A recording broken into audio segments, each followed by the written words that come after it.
Kalau tak cerita ini tak hadis bin Iman. Kalau tak hadis bin Iman. Kalau nu duwe jamaah kata. Sebagian mereka orang kaya. Nggih, sebagian mereka orang kaya sing duit miliaran.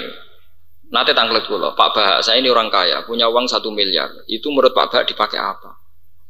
Saya inginnya ya dapat dunia, dapat akhirat. Jawaban saya gampang.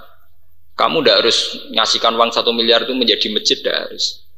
Beli tanah di kawasan netral di tengah kota. Sertifikatnya ya untuk anak kamu. Lah apa itu jadi amal baik saya Pak Bah? Kan tidak untuk masjid, tidak untuk madrasah. Ya itu nggak apa-apa. Sertifikat kamu untuk anak kamu tidak apa-apa. Tapi niati bahwa dengan kamu miliki minimal tidak menjadi tempat prostitusi, tempat niklab. Ini pentingnya sebuah kompetisi. Misalnya satu tanah di tengah kota Bojonegoro atau di Surabaya atau di Jogja. Misalnya 400 meter persegi, sampai beli 1 miliar. Tanah ini kan menurut hukum demokrasi terserah yang punya kan. Nak sing duwe wong soleh Pak Kaji. Umpama ora ada di masjid, ora ada di madrasah, tetep daleme Pak Kaji. Engko subuh-subuh nabi metu nggawa tasbih. Maghrib-maghrib ono Pak Kaji mlebu omah nggawa tasbih. Tapi kalau yang beli orang nakal, tuweka wong rambutan pink nggo gitar. Metu ya wong setengah nggawa minuman ngefly. Nah, padahal dengan suasana Pak Kaji ini, itu dengan sendirinya, meskipun tidak masjid loh ya, dengan sendirinya tangga-tangganya apa gini klub ning pinggirnya sungkan. Oh, iku Pak Kaji soleh, pegawainya mau Quran, sungkan gini klub nih. Berarti radius dari Sumas itu minimal radius 100 meter persegi dari sekelilingnya akan menjadi suasana soleh. Paling tidak terjamah suasana maksiat. Sampean fid dunya hasanah karena tetap milik anak Anda. Wa fil akhirati hasanah karena tujuan beli adalah mengantisipasi kedzaliman kemaksiatan. Niku seneng. Nggih Pak cocok. Kula nggih ra rugi, maksudnya dik sambil ya. Kula nggih tetep derekno jenengan, artine eling akhirat. Ya. Tapi kiai aja kiai tomak, karena aku ra manfaat wae tomak nah. Malah dadi kiai yo tirakat bareng. Acara kiai ini ra tirakat lha subangno pondokku tak go bangun pondok dadi. Lha jenenge kiai ra tirakat. Artinya ini begini loh, ben sampean iso mikir. Hal yang sebaliknya bisa terjadi secara ekstrim. Saat uang nakal tuku itu 1 miliar, gedung yang dibangun mungkin niklab atau karaoke atau tempat-tempat nakal yang lain. Paham ya? Mulane kula nyuwun guys, nak mriki wonten jamaah sing sugih niku seneng tuku tanah boten napa-napa, terutama tanah yang berpotensi dipakai kedzaliman. Misalnya pinggir jalan. Pinggir jalan itu kan tanpa tuan tuh, ke depan nanti di era modern pinggir jalan tanpa napa? Tuan. Jadi suasana di situ terserah yang punya. Nah, sing duwe Pak Kaji mlebu metu Pak Kaji go tasbih. Nah, sing duwe wong nakal mlebu metu rambute pilokan go gitar. Dan itu kalau kita tidak kalah kompetisi ya pasti begitu. Iku wingi pas umroh bareng kula cerita Pak Bah. Saya kemarin beli tanah itu sekarang barokah sekali. Dia beli 250 juta, sekarang ditawar 600 juta. Terus saya tanya, tapi tidak saya jual Bapak. Kalau yang jual kudu solehnya lebih tinggi ketimbang saya. Karena kalau yang beli itu tidak soleh nanti jadi ya potensi maksiat lagi. Kalau nak masalah ngoten eling dawuh guru kula. Kiai Memun Mbah Mat ya.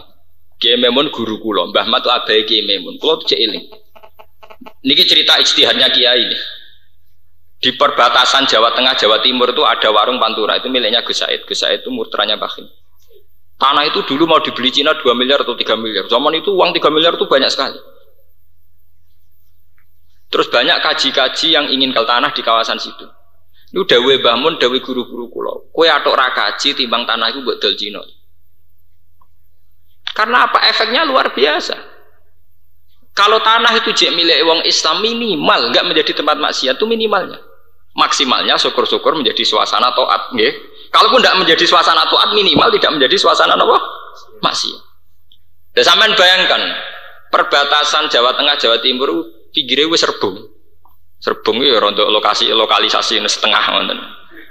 Lah berhubung saiki digawe warunge basake ana santri nggo Alfia, ana ketunan mireng nggo Alfia, kesak-kesik. Pokoke walhasil masih tak bingung lah iku cek cah tarongan ketunan. Lah anak iku sing tuku wong nakal. Sing bengi ya bertebaran nggih wong nakal. Berhubung warunge santri, Lah malah kiai komentar kiai kok kedonyan. Lah repot wong drengki repot. Ora ijtihad yo. Ora ana kiai sugih dari kiai napa? Betul ya. Mbok ijtihad sih dol mikir. Utake mesem. Oleh gampang suudzon lho. Cek seneng ya suudzon lho napa? Barang kiai sugih dari kiai napa? Lho kula termasuk yang dukung. Saat itu saya ikut berproses. Ini kan ya itu tadi hitung-hitungan istihad. Sekali salah langkah itu fatal. Coba sekarang sampai pikir, Surabaya itu kota besar. Kalau yang di dekat-dekat Masjid Akbar, dekat Sunan Ampel, dekat Masjid Kemayoran akan menjadi suasana Islami.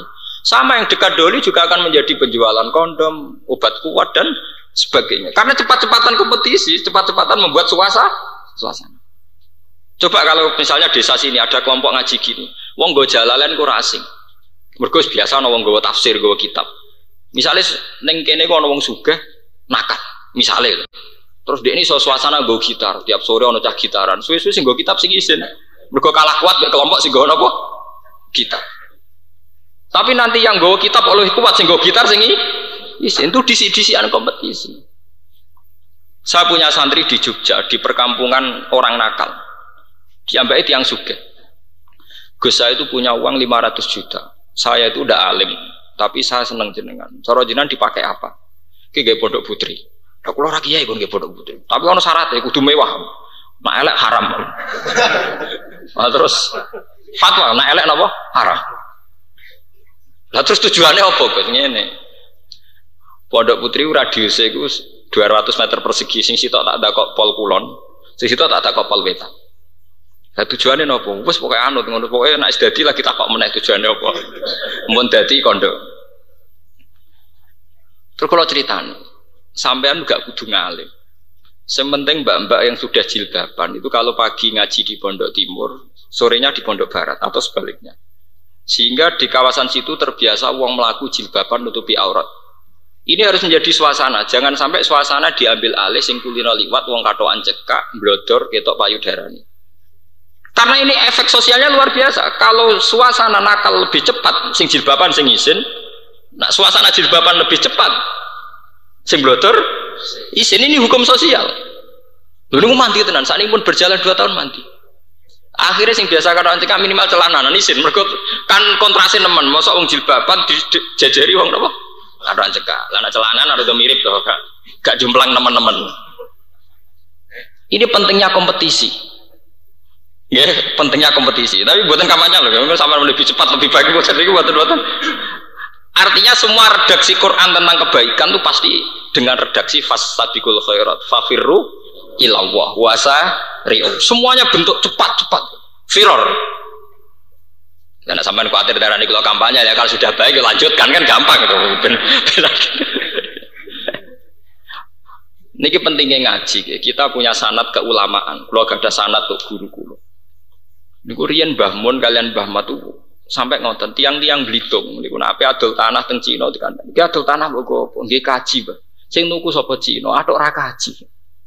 Perhitungannya bukan nilai jualnya, nilai efek napa? Sosial. Paham nggih? Kula terus mboten gedeng Cina nggih, mboten Cina sing apik nggih, mbok kathah nggih, yang masuk Islam nggih kathah. Cuma efek kan bisa kamu bayangkan, efek dimiliki non muslim dengan dimiliki muslim. Kan iso mbok hitung to nggih.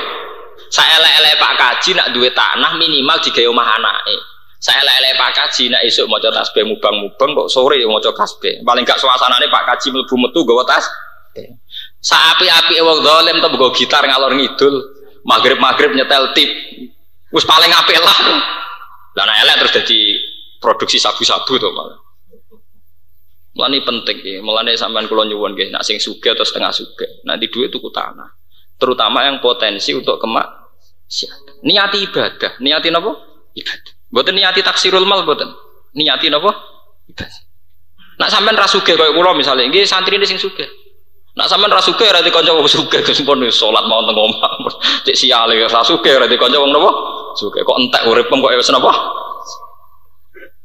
Tapi kula alhamdulillah nggih, ajaran kula ngoten diterima betul, diterima luas. Di Jogja, di Madiun diterima luas. Sehingga orang-orang kaya itu saat ini mikir tenang. Nggih Gus tak rasa-rasano tak tabung ning bank ora pati manfaat. Ora ana ibadah.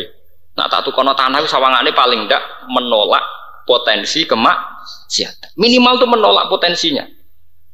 Padahal cara kaidah fikih darul mafasid muqaddamun ala jalbil masoleh. Semua bentuk antisipasi terhadap kemafsadahan, semua bentuk antisipasi terhadap kemungkaran itu sudah ibadah. Nanti kalau saat ini juga ada santri-santri yang di tanah dan pinggir kota. Sering kegodo, artinya songkot tuku 600 juta, saya ditawar 2 miliar, sering kegodo. Pak Bah ini gimana? Malah mau dibeli sama pengusaha itu, sudah naik tinggi. Coba, benok. Pokoknya sebenarnya betul kudu sing tuku luwih saleh timbang sampeyan, to Daudi. Kula niku krasa tenan nggih sause ngaji kulan numiduha ula iwa ula imin atau inapa rabbi. Sama. Doli juga melahirkan komunitas rezeki, Sunan Ampel juga melahirkan komunitas rezeki. Konser musik yang ngasih duit, kiai pengajian yang ngasih duit, wisata Hongkong yang ngasih duit, wisata Ka'bah yang ngasih Cuma kan akan naif ketika wisata kebaikan amburadul, sing maksiat melejit. Ini yang kita takutkan. Zuriatan apa? Diafat. Mulane ketika Rasulullah wafat, niki rungokno tenan nggih. Rasulullah itu wafat, iku Abu Bakar memanage negara secara rasional, secara negara modern. Iku ana presiden, ana umara, ana wuzara. Kenapa Abu Bakar tidak niru persis Kanjeng Nabi? Kanjeng Nabi tidak pernah memposisikan diri sebagai presiden, sebagai kepala negara. Tapi era Abu Bakar dimanage secara rasional, secara hukum negara modern. Iku ana presiden, ana gubernur, ada menteri. Abu Bakar bertindak sebagai khalifah, gubernur yang Mesir Amr bin As, di Sam Muawiyah, di Madinah, artinya di mana secara apa? Modern. Kenapa Abu Bakar begitu? Karena kan tidak lucu ketika negara zalim di mana secara modern, sing negarane santri di mana secara ambu. Akhirnya kiai soleh ditamu nanti jam 11 bengi. Pak Kiai wapi, antamune 24 jam. Akhirnya kiai ini lagi 2 tahun kiai mate, ora tahu istirahat. Paham ya? Wis ngono tamune pasen kabeh, wong diutang, wong bingung. Dipethuki kah? Sing wong dolim ngatur negara tertib, tamu kudu prosedur. Ini penting. Mana sing kula kenang saking bapak niku sering ngendikan ngoten. Wis sahake ngandel aku. Aku nyai wis susah dadi kiai ra tertib ku susah. Nah contoh gampang kiai sing enggak tertib misalnya ngeten. Sampeyan dadi kiai apian, anggur wong pertama. Padahal sing sering bertamu itu nak wis kendel bertamu ning kiai sapa wae ditamoni wong iku. Wong niku hobi. Wong seneng sowan kiai napa? Agar sing sering sowan sampean takono kiai liya terus lha iku ya sering sowan kiai iku. Wong iso napa? Hobi. Jare nak sowan kiai adem atine wis nek omah bojone ngamukan. Sowan kiai kan yo aturan itu. Misalnya di jam yang memang jam menerima tamu. Terus kiai itu kan tokoh agama, mestinya konteksnya juga hal agama.